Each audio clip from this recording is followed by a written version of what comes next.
Salut les sportifs, aujourd'hui on se retrouve avec Jasper pour parler des ondes de fréquence cardiaque et d'entraînement aérobie-anaérobie. Du coup Jasper il est coach sportif et athlète et moi je suis Oriana, étudiante en médecine et du coup on va pouvoir un peu lier nos deux points de vue. Salut Jasper, est-ce que tu peux te présenter? Alors salut Oriana, du coup merci pour cette opportunité de venir sur le podcast. Donc comme tu as dit, je suis coach et athlète. Je suis principalement coach en athlétisme et course à pied. Et puis moi-même, je suis marathonien et j'ai récemment fait deuxième en championnat suisse de marathon. À Genève. À Genève, exactement. Bravo. Ouais, merci. Et donc ça fait longtemps que tu fais ça, que tu fais coach? Alors ça fait depuis que j'ai fini mes études en sciences du sport en 2023. Donc ça fait à peu près 2 ans que je suis coach, ça fait longtemps maintenant. Ok, et en parallèle tu es athlète de haut niveau. Exactement. Et c'est facile à gérer ou c'est trop de stress, c'est comment? Alors ça va, au moins avec ce que je fais, ça me donne la flexibilité de m'entraîner quand je veux dans la journée. Okay. Donc c'est assez avantageux pour ça. Et puis aussi en termes de récupération, c'est pas mal. Je peux bien dormir la nuit, faire des siestes si j'ai le temps. Donc c'est pas mal. Ok, super. Et du coup, de ce dont on va parler aujourd'hui, c'est l'entraînement aérobie-anaérobie. Tu parles beaucoup de ça, je pense, à tes athlètes que tu coaches pour la course à pied. Et je sais pas si tout le monde connaît ces deux termes qui sont un peu quand même spécifiques. Mais pour commencer, je vais quand même décrire brièvement ce que c'est en fait. Donc, quand on court, on peut utiliser le mécanisme aérobie-anaérobie. Donc, c'est un peu scientifique, mais en gros, c'est quand on fait un effort d'endurance lente, assez facile, on est dans le système aérobie. On produit de l'énergie ATP, donc adénosine triphosphate, de manière avec l'oxygène. Donc c'est un système qu'on peut utiliser quand on n'est pas dans un effort intense.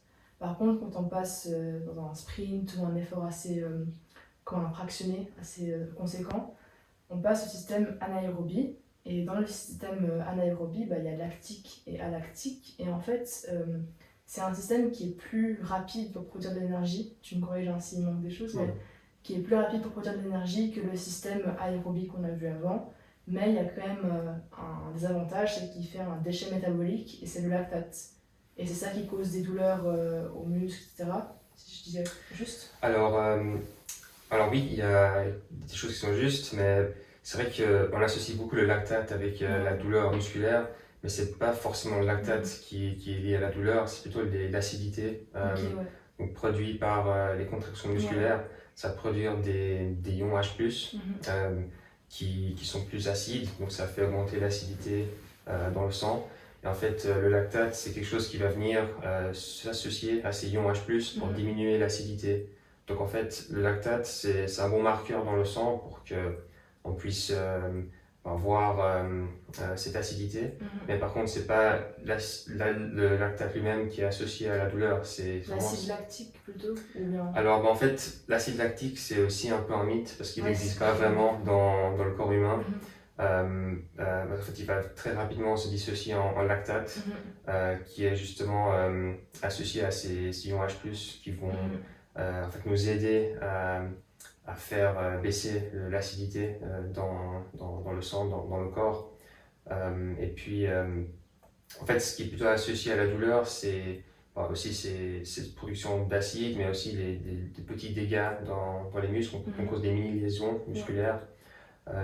Et puis c'est ça qui arrive le lendemain après un effort intense, qu'on a des courbatures qui sont présents, mais c'est pas forcément le lactate lui-même. C'est un bon marqueur parce qu'on peut facilement le mesurer dans le sang.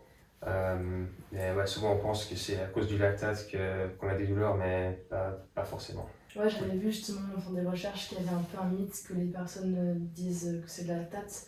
En fait, on a un seuil de lactate qu'on peut tolérer, et à partir de ce moment-là, qu'est-ce qui se passe en fait selon... Ouais, alors en fait, donc, dès qu'on dépasse ce seuil, on est limité par le temps qu'on peut tenir à cette intensité-là. Donc on parle souvent quand on est à notre seuil anaérobie ou seuil ventilatoire 2, il y a beaucoup de termes qu'on peut utiliser pour ces seuils. Mais en gros, quand on est à ce seuil, on peut tenir ça pendant à peu près 40 minutes à 1 heure, ça dépend des personnes. Et puis dès qu'on dépasse ce seuil, on est très limité par le temps. Donc dès qu'on est un petit peu au-dessus, on est limité à peut-être 30 minutes. Et puis plus on se rapproche de notre capacité maximale, notre vitesse maximale aérobie, VMA, là on est limité à peut-être 5-6 minutes maximum. Et après ça, on est obligé de s'arrêter parce que justement l'acidité musculaire est trop importante. On n'arrive pas à produire suffisamment de lactate pour venir faire baisser l'acidité du sang. Ouais. Et en fait, notre corps nous dit on ne peut pas continuer comme ça, sinon on va produire beaucoup trop d'acide et c'est juste impossible de continuer à fournir un effort aussi intense. Et puis j'ai vu que le lactate, en fait, il peut être réutilisé par les muscles, le cœur, parce que du coup, on pense que c'est un déchet métabolique, mais il a quand même des utilités. C'est ça, ouais. Alors le cœur, c'est le muscle qui utilise le plus de lactate dans le sang, pardon, dans le corps. Et puis c'est vraiment une source d'énergie, parce qu'en soi, le lactate, il peut être réutilisé dans les cellules musculaires pour après produire encore plus d'ATP. Parce qu'en fait, le lactate, il provient du glucose. C'est simplement une molécule de glucose qu'on divise en deux et qu'en fait, il est associé à ce ion H+, et ça, c'est le lactate. Donc, dès que le lactate revient dans une cellule musculaire, il peut être encore dissocié avec du coup, cette molécule de pyruvate qui est en fait une molécule composée de 3 atomes de carbone. Et c'est en fait en dissociant les liaisons entre ces atomes qu'on va produire de l'énergie. Et donc en fait, si on revient un peu en arrière pour déjà savoir d'où vient le lactate, comme j'ai dit, ça provient seulement du glucose. Puis le glucose, c'est une molécule composée de 6 atomes de carbone qui est divisée en deux. Et ça, en fait, c'est le processus qui est utilisé pour créer de l'énergie en anaérobie. Et juste en faisant cette division, on produit 2 ATP. Donc directement, on a une source d'énergie qui se fait sans présence d'oxygène. C'est pour ça qu'on l'appelle anaérobie. Et puis justement, cette molécule composée de 3 atomes de carbone et pyruvate s'associe au ion H+, dans le sang pour créer le lactate. Mais après, quand il est réutilisé, quand il revient dans une cellule, il va encore être divisé en une molécule d'acétyl-CoA qui est en fait 2 atomes de carbone liés. Et ces 2 atomes après vont rentrer dans ce qu'on appelle le cycle de Krebs. Ça, c'est un long processus, il y a plein de réactions chimiques qui se font. Et ça va produire une trentaine de molécules d'ATP. Et ça se fait seulement en présence d'oxygène. Et c'est pour ça que on peut produire beaucoup d'ATP avec ce cycle-là. Et après ça, il y a encore le chaîne de transport de l'oxygène qui se fait avec l'oxygène, comme il dit. La phosphorylation oxydative, tu dis? Ouais, c'est ça. En fait, c'est le dernier processus. Et puis ça va encore produire encore plus d'ATP. Donc en fait, on peut produire beaucoup d'ATP grâce à ce cycle-là. Et puis ça, c'est ce qu'on appelle le système aérobie, la présence d'oxygène. Donc c'est pour ça qu'en fait, si on est à basse intensité, on a beaucoup de glucose présent qui peuvent être utilisés dans ce processus-là, associé à l'oxygène pour après fournir de l'énergie en continu et assez rapidement. On peut aussi utiliser les lipides dans le système aérobie. Alors en fait, c'est le même processus, sauf qu'on commence avec une molécule de lipides. En fait, c'est aussi une longue chaîne de carbone. Et après, ça c'est le bêta-oxygénation, où en fait, on va découper du coup la longue chaîne de carbone en acetyl-CoA, ce qui est 2 molécules de carbone. Et ça va rentrer directement dans le cycle de Krebs. En fait, c'est exactement le même processus. Mais par contre, ça demande plus de temps. C'est quelque chose qui se fait plus lentement qu'avec le glucose. Mais en soi, on produit autant d'ATP avec ce cycle-là. Et puis, c'est aussi, vu que dans notre corps, en fait, on a une source quasiment illimitée de graisse. Même des gens qui ont des très bas IMC ou des pourcentages de masse grasse, en fait on en gros, pendant des jours, des semaines, utiliser nos sources de graisse pour produire de l'énergie. Mais par contre, le stock de glucose, elle, est plus limité dans le corps.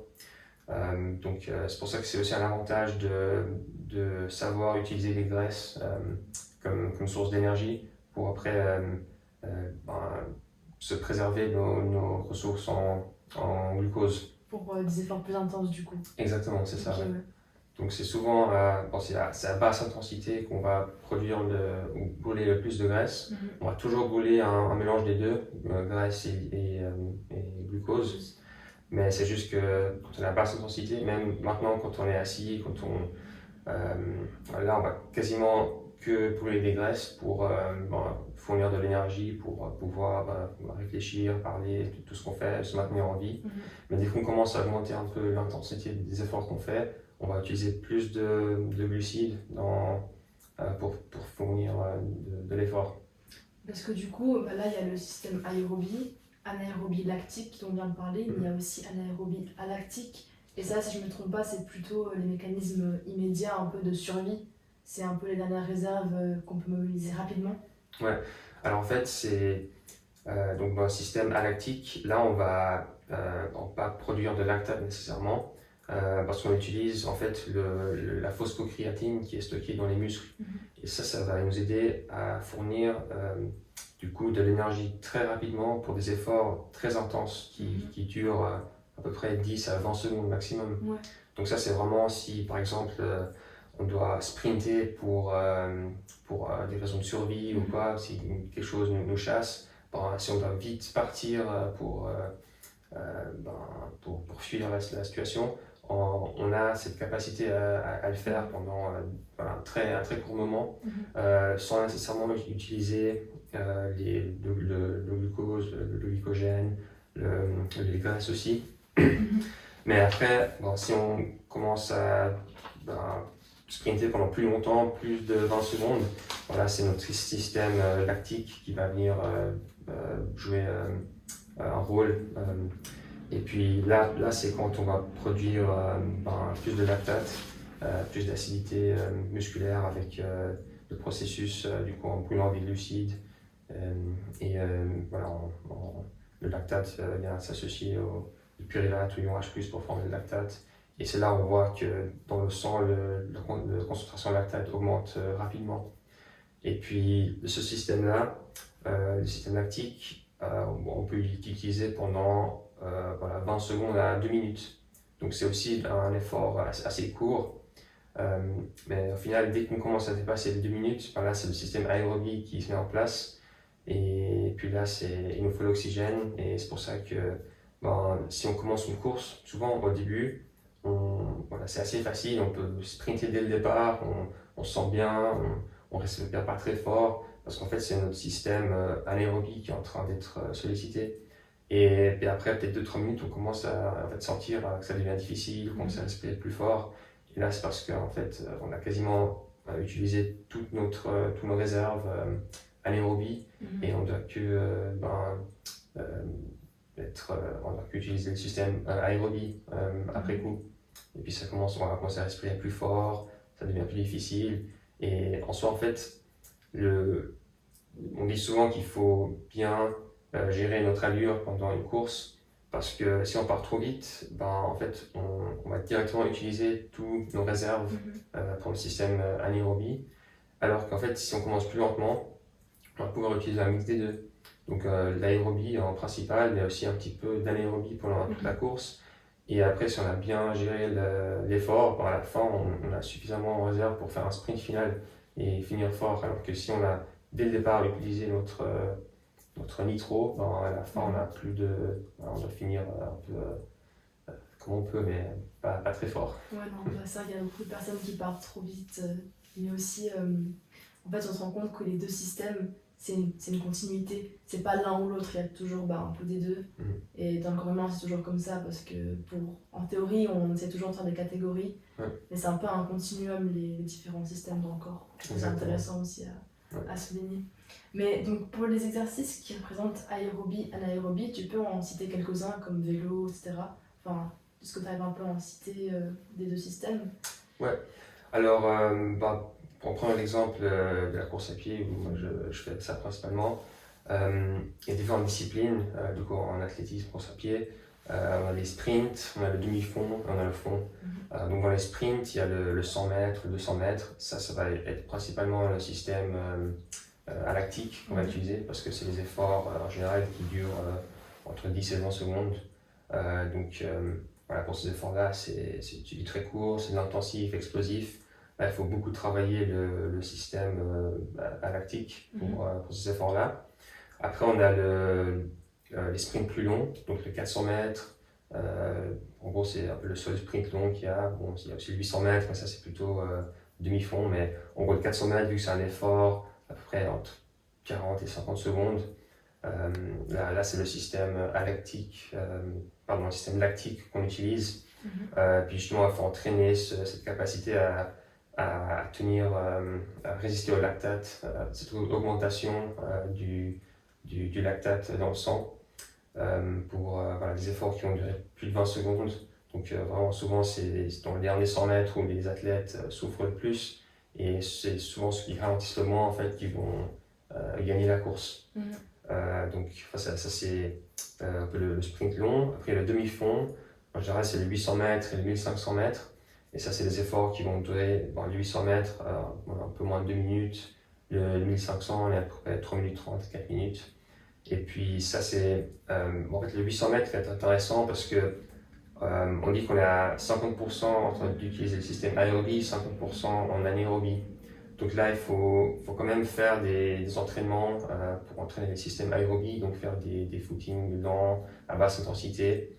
Mais il faut aussi faire beaucoup d'efforts intenses pour travailler le système anaérobie, pardon. Donc voilà, c'est pour ça que c'est le demi-fond, parce que c'est pas du sprint, c'est pas non plus du fond, c'est vraiment entre les deux. Tu travailles les deux du coup. Ouais, c'est ça, ouais. Donc on a même des coureurs de 1500 mètres qui vont faire des sorties longues de 30 km par exemple, pour vraiment être efficace, travailler leur système aérobie de manière plus efficace, donc faire beaucoup de volume. Et on voit souvent ça chez les coureurs de 1500 mètres, ils font beaucoup de volume d'entraînement, les semaines à 150, 200 km pour vraiment travailler le système aérobie, parce que sur le 1500 mètres, on est encore plus en aérobie que le 800, on est plutôt à 80% d'aérobie. Et après, au-dessus de ça, on a le 3000 mètres, le 5000 mètres, 10 km, semi-marathon, marathon. Et en fait, toutes ces distances-là, on est principalement en aérobie. Et ça, c'est des efforts voilà, de long, voilà, ça c'est vraiment le fond. Et même pour des courses de 5 km, on est à 92% en train de solliciter notre système aérobie. Et en fait, au final, très peu le système anaérobie.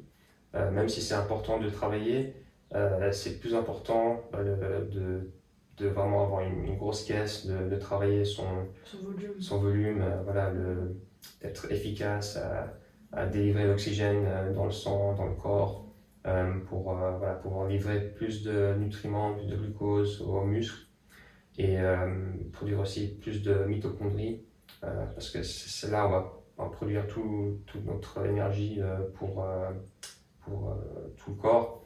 En fait, ça, c'est des adaptations qui se font quand on s'entraîne beaucoup en aérobie.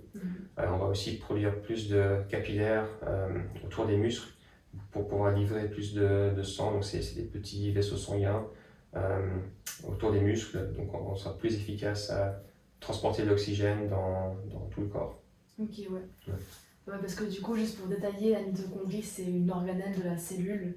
Et c'est là qu'on fait en fait toute la respiration oxydative pour le système aérobie. Donc ouais, pour déjà personne ne savait pas forcément ce que c'est. Ouais, merci pour ça. Et oui, et du coup, qu'est-ce qu'on disait Oui, voilà. Les personnes qui commencent en course à pied, je voulais dire, elles ne savent pas forcément qu'il faut courir lentement. Et on entend souvent des gens qui disent « Ah, j'aimerais faire un meilleur 10 kg, alors je fais 10 kg à chaque fois et de plus en plus vite. » Et en fait, il faudrait faire en aérobie, du coup, endurance fondamentale, enfin on va en parler après. Mais donc c'est un peu une méconnaissance, j'ai l'impression, commune, qu'il faut courir plus lentement que ce qu'on pourrait. Tu remarques aussi ça peut-être Ouais, très souvent. Ouais. C'est souvent le cas chez les gens qui commencent. Parce que on se dit, oui, si je cours, à chaque fois, il faut que je m'améliore pour voir du progrès. Il faut toujours, à chaque fois que je cours mon 10 km, que ce soit de plus en plus vite. C'est comme ça que je vais progresser. Mais en fait, c'est pas comme ça qu'on progresse de manière la plus optimale. Oui, on va progresser jusqu'à un certain point, et après on va vite stagner. Parce qu'en fait, si à chaque fois qu'on court, on est toujours en train de donner un effort maximal, et ben on va créer beaucoup de fatigue dans le corps, et en fait on n'arrive pas à récupérer de ces efforts-là. Puis la prochaine fois qu'on court, ben, on va justement avoir des courbatures, on va se sentir assez fatigué ouais, dès le début. Et en fait, on va même peut-être voir qu'on régresse au lieu de progresser. Alors qu'en fait, ce qu'il faudrait faire pour tous les coureurs, c'est faire vraiment la plupart de leur entraînement à basse intensité. Donc on dit souvent la règle des 80-20, donc 80% de nos entraînements sont à basse intensité et 20% à haute intensité. Du coup, ce serait quoi un peu la semaine typique d'entraînement que tu recommandes pour un athlète typique? Ouais, alors déjà pour les athlètes que je coach, je recommande de faire un minimum de 3 entraînements par semaine. C'est vraiment le minimum. Après, si on arrive à faire plus, c'est mieux. Mais déjà pour commencer, 3 c'est bien. Ensuite, sur ces 3 entraînements, l'idée c'est d'en faire 2 à basse intensité et 1 à haute intensité. Donc comme ça, on garde ce ratio de 80% basse intensité, 20% haute intensité. Et du coup, sur les 2 séances à basse intensité, il y en aura une qui sera plus longue, on appelle la sortie longue. Ça, en général, c'est 1 heure ou plus, mais à basse intensité, où on peut discuter, du coup, sans devoir s'arrêter pour reprendre notre souffle. Après, c'est la sortie longue aussi, donc ça va quand même, au bout d'un moment, on va quand même sentir un peu la fatigue, la fréquence cardiaque va monter progressivement avec le temps.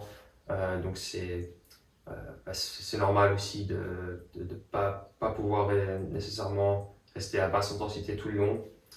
Mais bon, l'idée c'est de commencer à basse intensité, et puis avec le temps, ça va devenir un peu plus difficile. Mais justement, on entraîne notre corps à être plus endurant, à faire voilà, du volume. Et l'autre séance, c'est une séance aussi à basse intensité. Là, on sera à peu près à 45 minutes jusqu'à 1 heure d'effort.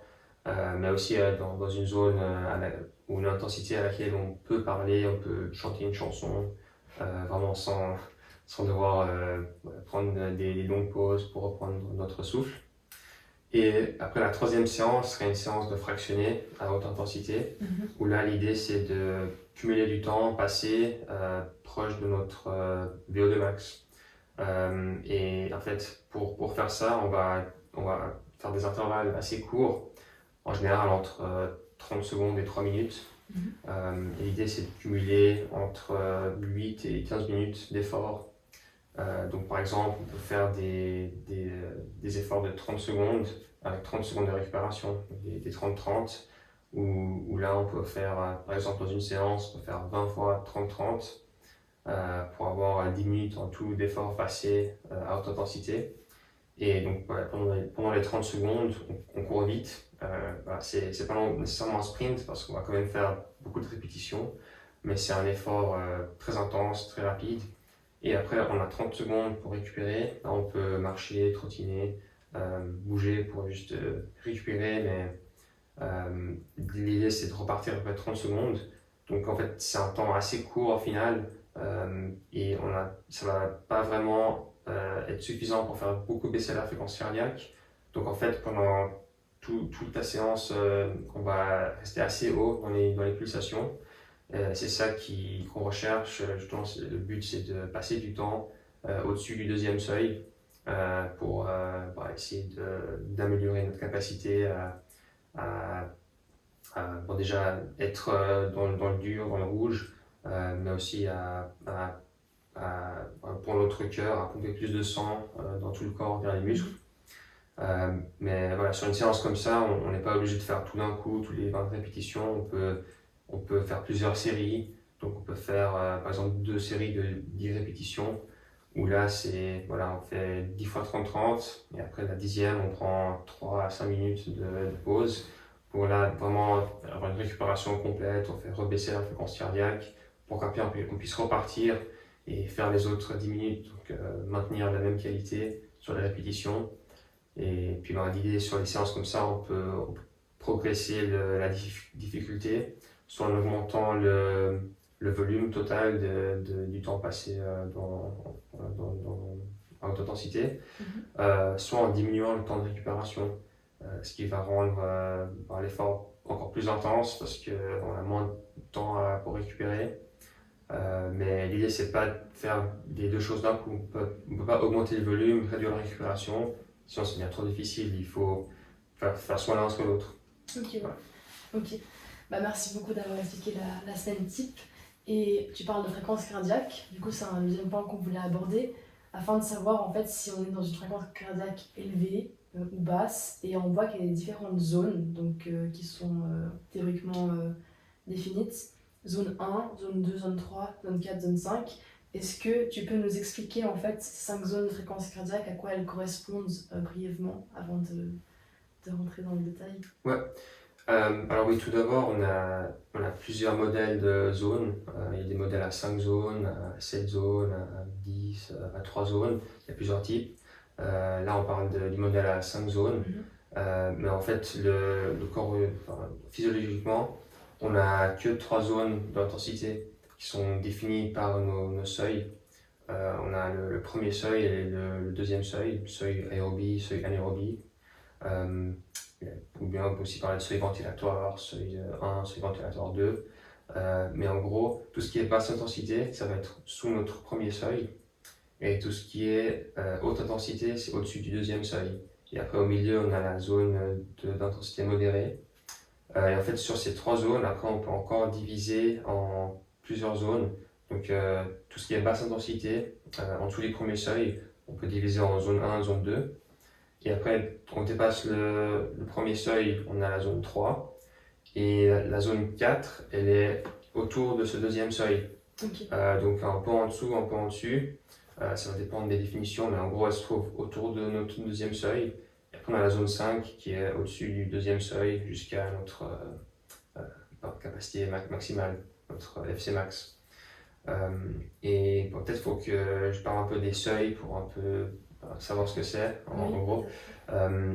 On parle souvent des seuils lactiques aussi, par rapport au lactate. Donc, en fait, quand on est en basse densité, sur le premier seuil, on va avoir un taux de lactate dans le sang très stable. Donc, souvent, on voit si on fait un test d'effort en laboratoire, si on commence à très basse intensité, pour des paliers, on va dire, de 3 à 5 minutes, si on augmente légèrement la vitesse, en fait, notre taux de lactate va rester très stable. Même en augmentant la vitesse, il ne va pas beaucoup augmenter, il va rester très bas. Ce seuil de cette première zone. Exactement. Okay. Et en fait, dès qu'on arrive dans le premier seuil, il y aura un léger saut au-dessus des valeurs de base. Souvent, c'est autour de 2 mmol de lactate, mais ça va dépendre des personnes. Des fois, c'est un peu moins, un peu plus. Okay. Mais on va dire que c'est 2, juste pour être simple. Et donc, imaginons qu'on est à 1,6 et d'un coup, on monte à 2. Là, on va dire que ça, c'est le premier seuil. Et après, si on continue à faire des efforts en augmentant légèrement la vitesse à chaque fois, on va monter peut-être à 2, 2,5, 3. Et après, d'un coup, on va peut-être passer de 3,5 à 6 d'un coup. Et en fait, ça va monter exponentiellement. Et c'est ce passage-là qui est le deuxième seuil. Engagement. Et après, même si on continue encore des paliers après, on va peut-être monter de 6 à 10, après 20. En fait, ça augmente très rapidement après ça. Donc, dès qu'on dépasse 3 millimoles, c'est un peu là qu'on commence à dépasser le seuil aérobie. Ouais, alors souvent on dit que c'est 4. 4 Ouais, autour de 4, mais ça va dépendre des gens. Mais pour cet exemple-là, on va prendre 4, 2 et 4, comme on appelle les deux seuils lactiques.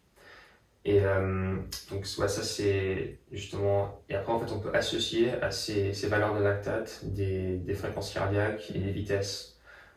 Et donc, dès qu'on sait notre fréquence cardiaque au seuil 1, au seuil 2, et là, en fait, on a déjà nos 3 zones définies. Et après, on peut définir encore ces différentes zones en sous-zones pour avoir les 5 zones. Donc, Ça, c'est la manière la plus précise de calculer nos zones, c'est d'avoir ces valeurs des deux seuils. Et après, on peut... souvent, en fait, si on regarde nos montres Garmin ou autres, qui nous disent un peu les zones prédéfinies, en fait, ils vont juste prendre les valeurs de notre FC max et prendre des pourcentages de cette fréquence cardiaque pour avoir les différentes zones. Donc ça, c'est une estimation qu'il va faire pour définir ces zones.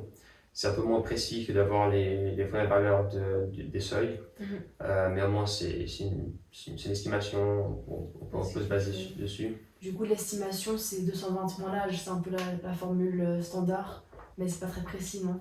Ouais, exactement. Ça va être, pour certaines personnes, ça va être à peu près juste, mais pour d'autres, ça va être complètement faux, ça va être bien en dessous, bien en dessus. Ça donne un peu une idée de ce que peut être notre FC max, mais si on veut vraiment avoir des zones précises, il ne faut pas se baser là-dessus. Il faut vraiment faire un test d'effort où on va essayer de monter notre FC max pour voir vraiment où c'est. Et ça, c'est un effort qu'on peut faire soit en testant en laboratoire, soit sur terrain. Mais l'idée, il faut quand même faire un effort assez long, on va dire au moins 7 minutes, entre 7 et 15 minutes, pour que la fréquence cardiaque ait le temps de monter et qu'on puisse vraiment avoir une vraie valeur de notre fréquence cardiaque maximale. On ne peut pas juste faire des sprints courts parce qu'en fait, il y a toujours un délai dans la fréquence cardiaque qui va augmenter parce que, comme on a parlé d'un peu des systèmes avant, on va d'abord utiliser le système anaérobie, donc on utilise toutes les réserves stockées pour fournir de l'énergie.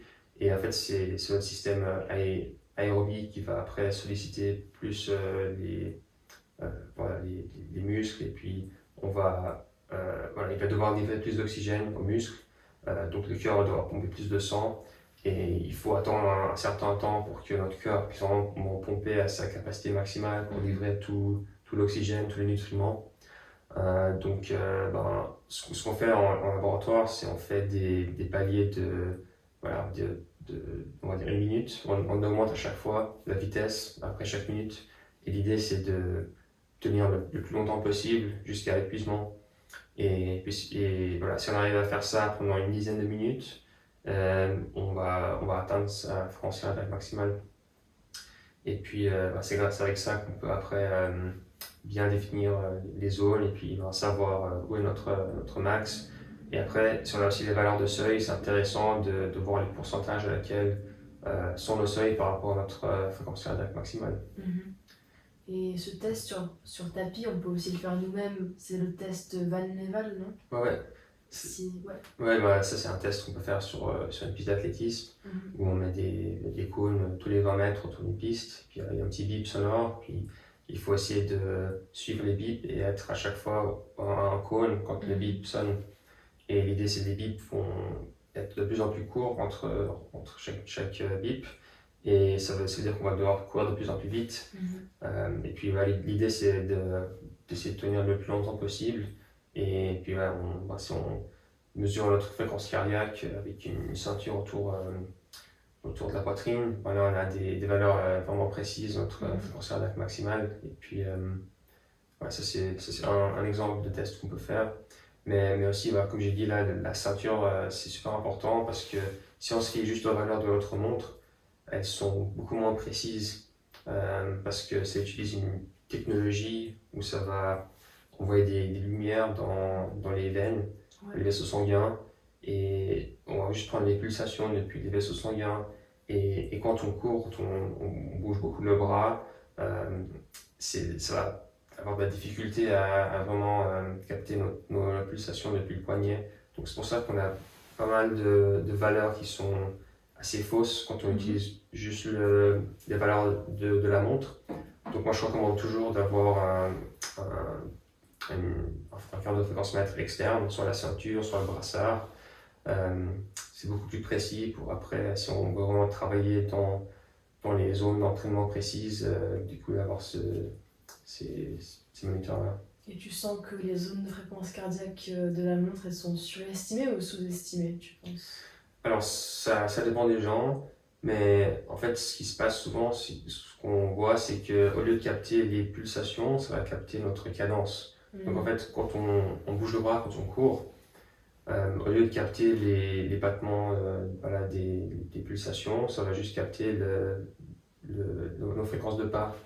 Donc souvent, ben, si par exemple on court à une fréquence de pas de 180 pas par minute et qu'on est à un effort assez bas, assez facile, la montre va nous dire en fait notre fréquence cardiaque est à 180, alors qu'en fait elle pourrait être beaucoup plus bas parce qu'on arrive à parler, on est en aisance respiratoire, alors que la montre elle croit qu'on est dans la zone 5, alors qu'en fait c'est pas le cas.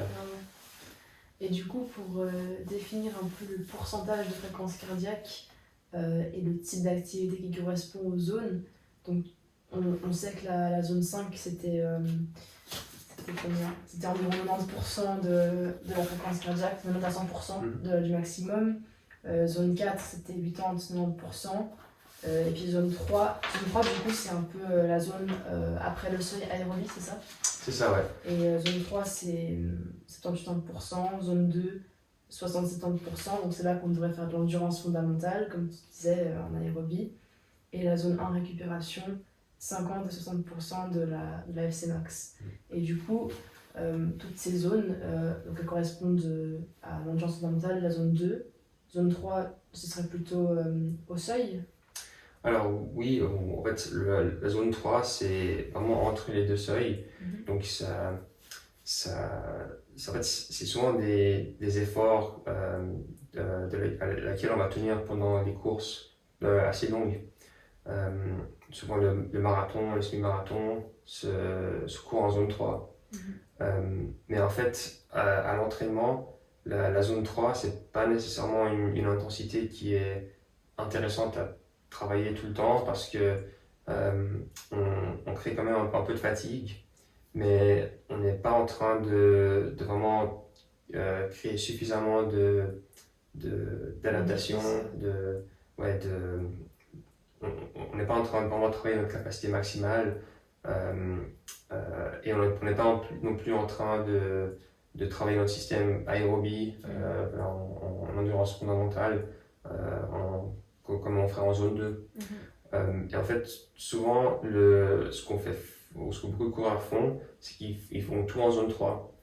C'est qu'on court, on n'est pas non plus à basse intensité, mais on n'est pas non plus à haute intensité, on est un peu entre les deux. Et en fait, on va pas avoir les meilleures adaptations à faire ça. Parce que oui, ça crée un peu de fatigue. Et en fait, si on fait ça à chaque fois, on va pas non plus chercher l'effort maximal et la basse intensité. Donc, ce qu'il faudrait faire plutôt, c'est l'entraînement polarisé, où on fait la plupart des entraînements en zone 2. Et après, donc les 80% en zone 2.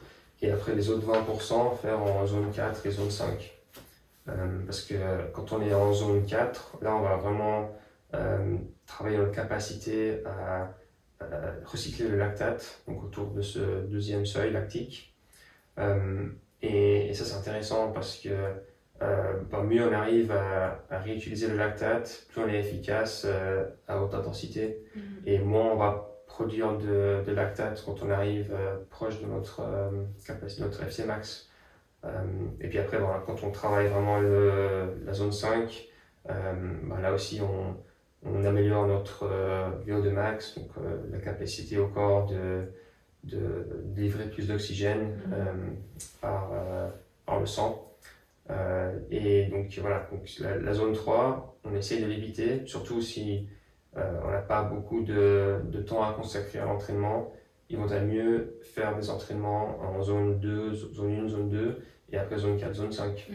C'est pas nécessairement, souvent on parle de zone grise, la zone 3 c'est un peu la zone grise.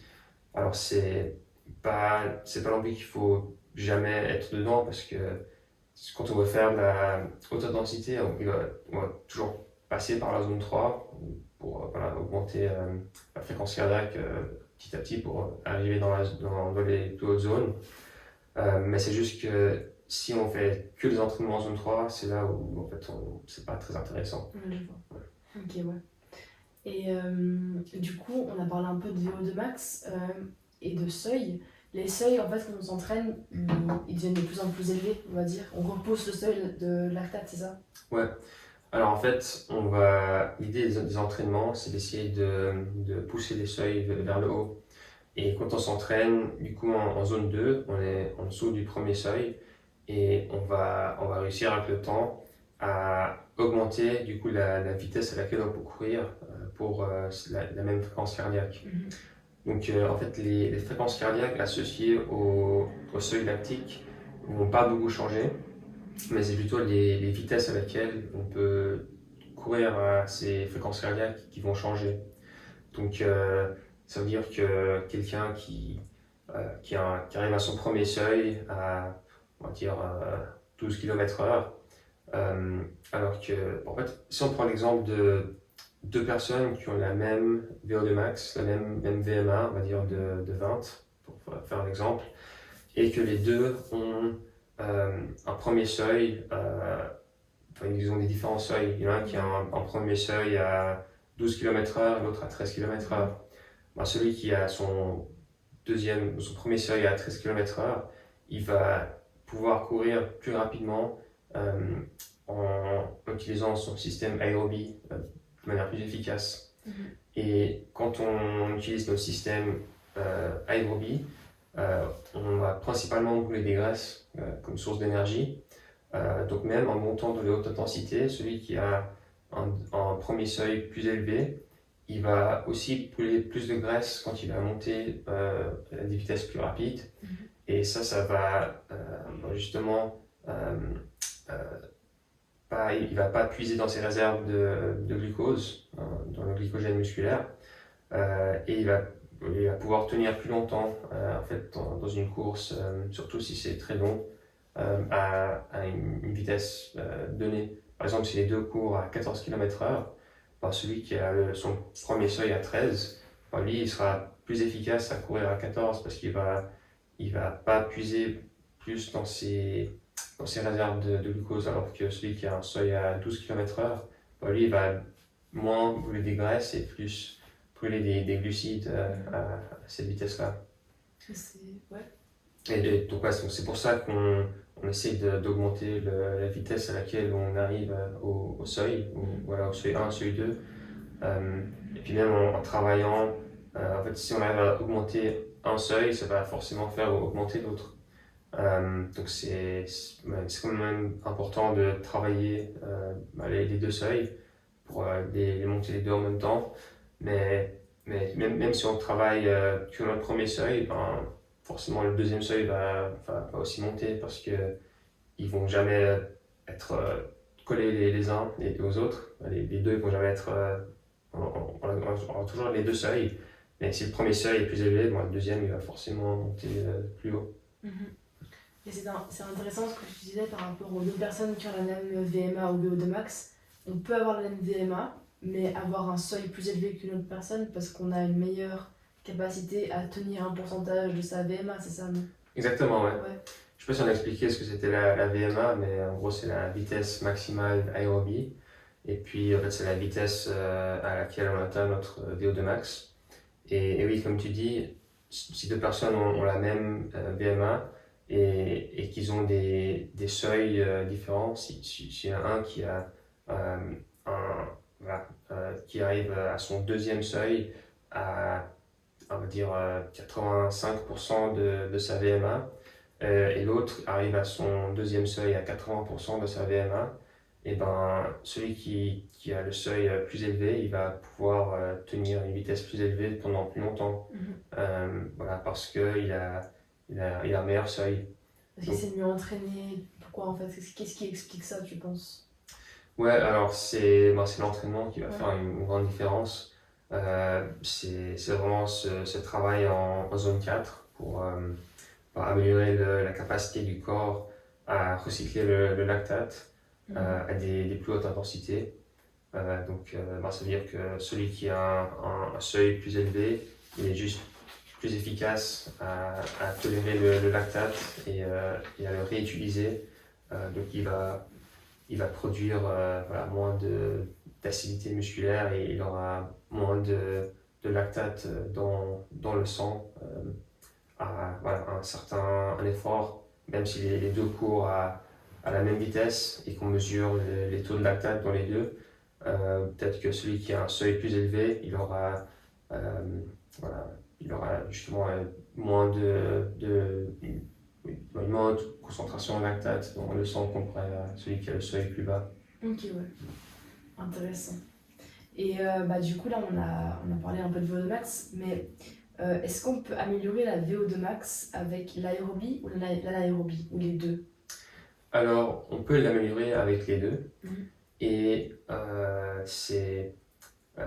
fait, pour l'améliorer de manière la plus efficace, il faudrait faire les deux. Utiliser, faire des entraînements polarisés, comme j'ai expliqué avant, où on fait beaucoup de volume à basse intensité, et puis un petit peu à haute intensité. Mais même en faisant de la basse intensité exclusivement, on va quand même améliorer notre VO2 max, parce que justement on a toutes les adaptations qui se font dans le corps au niveau cellulaire, au niveau musculaire, pour avoir plus de flux sanguin et livrer plus d'oxygène aux muscles. Et puis après, si quelqu'un fait que de la basse intensité, on va quand même voir une augmentation de sa VO2 max. Après, si on prend deux personnes qui commencent avec la même VO2 max, il y en a un qui fait que de la basse intensité, l'autre fait un peu de basse intensité, un peu de haute intensité, ce sera quand même celui qui fera un peu de haute intensité qui va améliorer sa VO2 max plus, parce que il va vraiment travailler proche de sa VO2 max et puis vraiment solliciter le cœur à pomper plus de sang par battement. Donc on va quand même avoir des meilleurs résultats en faisant un mix des deux. Mais c'est important de faire les deux. Et après, on ne peut pas non plus que faire de l'anaérobie parce que en fait, ça va créer trop de fatigue. On peut se blesser. On peut se blesser, oui. Et puis l'idée, en fait, ce qui est le plus important dans l'entraînement, c'est la consistance. Et c'est comme ça qu'on s'améliore. Ça veut dire que vraiment, il faut faire pendant longtemps, des mois, des années même, à s'entraîner régulièrement chaque semaine pour vraiment avoir une amélioration de notre physiologie, de notre capacité à être plus endurant. Et c'est pas juste en faisant une ou deux semaines de haute intensité qu'on va avoir nécessairement beaucoup d'amélioration. Parce que le corps met du temps à s'adapter aux différents stimuli qu'on lui donne. Et puis c'est justement en fait pendant qu'on se repose que là le corps va se régénérer et va s'adapter aux entraînements qu'on a fait. Et puis il faut laisser le temps pour avoir vraiment chaque semaine un bon stimuli et entre les entraînements bien récupérer pour que le corps puisse justement créer les adaptations nécessaires au niveau des cellules, des muscles. Et puis c'est justement si on fait que des efforts intenses tout le temps à l'entraînement, et le corps va pas s'adapter au final. Et c'est pour ça que c'est important de faire un effort très intense dans un entraînement et les jours suivants à basse intensité pour pouvoir quand même faire du volume, mais pas non plus créer trop de fatigue pour que le corps puisse récupérer et qu'après on puisse réenchaîner la semaine d'après avec encore une autre séance très intense. Ok. Et du coup, faut pas augmenter le volume par semaine de plus de 10%, j'avais vu ça quelque part, c'est vrai?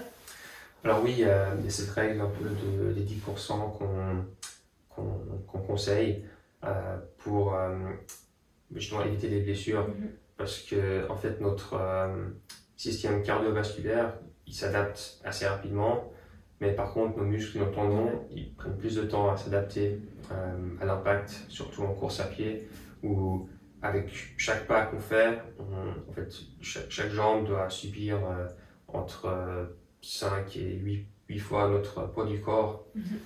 Donc ça fait beaucoup de charge dans pour les muscles, les os, les tendons. Et c'est ça qu'il faut augmenter progressivement pour éviter les blessures, parce qu'en fait, après chaque entraînement, même à basse intensité, on a quand même des micro-liaisons dans les muscles. Aussi, les tendons sont très sollicités et eux prennent plus de temps à s'adapter que tout le reste. Donc, c'est pour ça qu'il faut augmenter progressivement pour que le corps s'habitue à la charge d'entraînement et qu'on puisse voilà, de faire de plus en plus de volume chaque semaine. Et puis après, c'est ça qui va beaucoup nous aider à s'améliorer, c'est de faire du volume d'entraînement. Et puis dans d'autres sports, on a moins ce problème-là. Par exemple dans le cyclisme, dans la natation, où là c'est des sports plus portés et on a moins ce risque de blessure. Donc là, on peut faire pas mal de volume en plus. Donc c'est aussi intéressant pour les coureurs de faire aussi des entraînements croisés en vélo, en natation, pour pouvoir augmenter leur volume d'entraînement sans avoir l'impact et éviter les blessures liées à la course à pied. Ok, ouais. Est-ce que tu as quelque chose à ajouter d'autre par rapport à tout ça? Alors, je crois qu'on a fait un peu le tour. Et puis, moi, c'est quelque chose qui me passionne, la course à pied. Donc, je sais que je pourrais en parler pendant des heures. Mais on va essayer de limiter ce podcast pour pas que les gens s'ennuient, c'est ça. Ouais. Et du coup, moi, j'ai décidé de poser une petite question aux sportifs qui nous écoutent. Et vous pourrez nous répondre en commentaire. Est-ce que vous ajustez vos entraînements avec vos fréquences cardiaques déjà, ou est-ce que vous le faisiez un peu au hasard? Dites-nous en commentaire. Et j'espère que vous avez aimé cet épisode et on se retrouve le 18 juin avec un chercheur en sciences du sport, enfin en psychologie du sport, qui s'appelle Raphaël Bonetti. Donc on se verra le 18. Et en tout cas, merci beaucoup Jasper pour cet épisode et à la prochaine peut-être.